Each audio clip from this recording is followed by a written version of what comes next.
நல்லா வரலன்னு சொன்னல. இப்போ பாருங்கப்பா, சரி பண்ணிட்டேன்ப்பா. இங்க வந்து பாருங்கப்பா, இப்போதான்ப்பா சந்தோஷமா இருக்கு. ஏன்னா அவ்வளோ கஷ்டப்பட்டு அந்த மாப்பிள்ளை சம்பா அரிசி அவ்வளோ காஸ்ட்லிப்பா.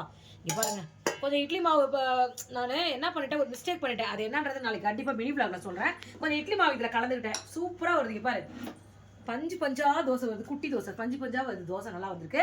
சரி, நம்ம வீட்டில் இன்னைக்கு நைட்டு டின்னர் என்னெல்லாம் அடுப்பா பண்ணுறேன்னா ஓகே, ஏன்னா மறந்துடுவேன். கல்பனா வந்து பார்த்தீங்கன்னா நான் சொன்னேன் தோசை ஊற்றி சிக்கன் குழம்பு இருக்கு அதே கொடுக்குற கண்ணு சாப்பிடு கண்ணுன்னு. வேணாமா, காலையிலையும் தோசை சாப்பிட்டேன், மதியானம் சாப்பாடு சாப்பிட்ருக்கேன், நிறைய கலோரிஸ் வந்து எடுத்துருக்கிறேன். ஸோ அதெல்லாம் பர்ன் பண்ணணும் அப்படின்னு சொல்லிட்டு என்ன பண்ணணும். கரெக்டு தானே. எனக்கு சில விஷயம் தெரியாது, அதனால அப்படி கேட்குறேன். ஸோ அதெல்லாம் வந்து நான் வந்து இதாகணும் அதனால சொல்லிட்டு ஃபுல்லாக இன்னைக்கு பாருங்க எக்ஸசைஸ். இப்போ இவ்வளோ நேரம் கிட்டத்தட்ட 1.5 மணி நேரம் எக்ஸசைஸ் இந்த ரூமில் போய் பண்ணிட்டு வந்தாங்க. ஏன்னா வெளியில் போயிட்டு வந்தால் கொஞ்சம் லேட் ஆயிடுச்சு.